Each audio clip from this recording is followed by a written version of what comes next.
मुझे ज़रा ये बता दीजिएगा, हम सभी जानते हैं मौलाना साहब का इस्टेब्लिशमेंट के हवाले से बड़ा एक हमेशा से सख्त किस्म का मौक़िफ़ रहा है, लेकिन ज़ाहिर है हम ये भी जानते हैं कि पीटीआई ख़ुद भी ये दावे करती है, ख्वाजा आसिफ तक ये कह चुके हैं कि पीटीआई वाले जो हैं उनके इस्टेब्लिशमेंट से कहीं ना कहीं बैकडोर राबते जो हैं वो मौजूद हैं, मामलात कहीं ना कहीं तय किए जा रहे हैं। तो आपको लगता है कि मौलाना के पीटीआई से फासले की जो एक वजह है वो सिर्फ यही है कि वो समझते हैं कि तो इस्टेब्लिशमेंट के साथ राब्ते में किसी भी वक्त इनकी कोई भी डील हो जाएगी, फिर मेरा क्या होगा? सर यही एक वजह है? आसमा इकबाल साहब, बुनियादी तौर पे मौलाना फजल रहमान और पीटीआई की कभी भी इत्तेहाद नहीं होगा, और ख़ास कर एहतजाज के लिए तो इत्तेहाद का इम्कान नहीं। आज 5 मार्च को शिबली फराज साहब क्यों सर कह रहे हैं? शिबली बादशाह है, उसको ख़ुद नहीं पता कि मेरे बाप ने क्या शायरी की है।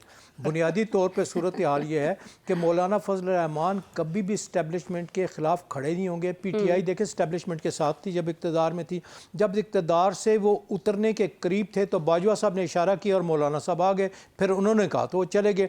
अब भी पीटीआई जो है वो बिल्कुल मुतहरब है इस्टेब्लिशमेंट के, तो इस्टेब्लिशमेंट के ख़िलाफ़ जो मुतहरब खड़ा होगा, मौलाना समझते हैं कि पहाड़ को टक्कर मारने के मुतरादिफ है। लिहाजा मौलाना फजल रहमान का कतई तौर पर जो है वो एहतजाज करने के लिए, सड़कों पर आने के लिए पीटीआई के साथ इत्तेहाद मुमकिन नहीं हो सकता। थोड़ा बहुत वो बात कर लेंगे, उनको डरा देंगे, धमका देंगे, अपने मुतालबात सामने रखें, रवा रमी मियाना रोई में रहेंगे। ये नहीं हो सकता कि पीटीआई कहे कि रोड बंद करो, सड़कें और अपने मदरसों में कराची पे सूबा सराद से निकाल के आ जाएं।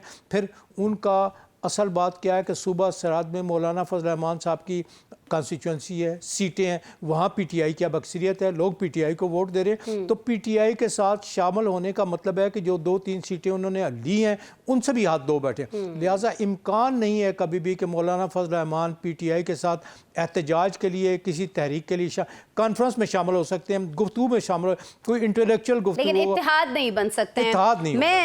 मुझे कुरैशी साहब ये बता दीजिएगा कि अगर अमरीकी सदर इन कोशिशों का एतराफ़ कर सकते हैं, पाकिस्तान को थैंक यू बोल सकते हैं, तो क्यों ऐसा नहीं हो सकता कि हमारे तमाम जो बड़े सियासी रहनुमा हैं मुख्तलिफ सियासी जमातों के, वो मिलकर अफवाज पाकिस्तान को थैंक यू बोलें?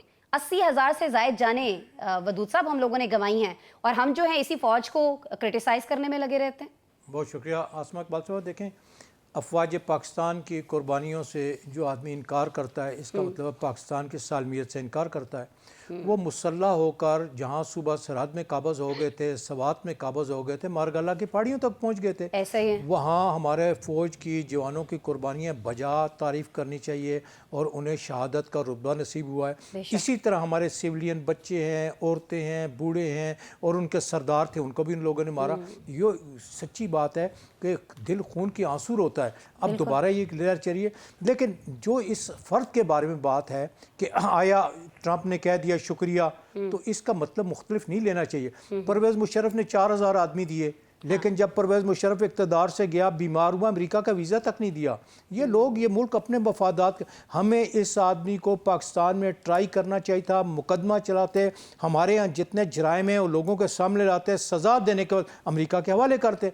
ये काम अगर हम करते तो ज़्यादा बेहतर होता, ट्राई करते, लोगों के सामने नज़र आता कि हमारे ख़िलाफ़ जो जराइम उसने किया, हमने उसकी सज़ा देने के बाद अमेरिका के हवाले कर, ये ज़्यादा खुशकुन होता। जहाँ तक है वो अपने मफादात के होते हैं, एक आप काम करें वो कहते हैं बहुत अच्छी बात है, जब उनके मफादात आते हैं तो सारी चीज़ें जो है वो रगेद देते हैं, उसको याद ही नहीं करते। ये आदमी यकीनन, देखें, अगर यही सोच ले आप, इसका रिवर्स भी अभी तक जो तहकीकात हैं, ये जितना मैंने इस सारे केस को पढ़ा है, देखा है, वो ये कि ये साहब जो थे, ये अफ़गानिस्तान में काबुल एयरपोर्ट पर जो अटैक हुआ था, जिसमें 13 के करीब जो हैं अमरीकी फ़ौजी, इनफैक्ट 13 ही थी उनकी तादाद, वो जो हैं उनकी जानें गई थी, और 100 से ज़ायद जो थे वो अफ़गान शहरी थे। तो सिर्फ पाकिस्तान में क्यों इस पर मुकदमा चल सकता था? मतलूब तो वो अमेरिका को था ना। बात यह है कि आसमा इकबाल साहबा, ये नहीं हो सकता है कि एक आदमी एक पर्टिकुलर काम सिर्फ उस हमले के लिए था। वो यकीनन पाकिस्तान में होने वाले हमलों में भी मास्टर माइंड होगा यहाँ, और अब पाकिस्तान में अगर आया तो पाकिस्तान से पकड़ा गया तो किसी वारदात के लिए आया होगा, और वारदात यकीनन भारत और इंडिया से पैसों से आया होगा, उन्होंने माल दिया होगा, वो उसके ठहरने का इंतजाम होगा। जो पाकिस्तान दुश्मन है और पाकिस्तान में दहशत गर्दी करने के लिए उसको भेजा गया होगा, और भेजा भी गया होगा, पहले भी यह शख्स करता रहेगा। अगर वो ये एक लम्हे के लिए सोच लें कि अमरीकनों को निकालने के लिए अफगानिस्तान के लिए उसने काम किया, तो अफगानिस्तान का हीरो था तो पाकिस्तान लेने के आया था।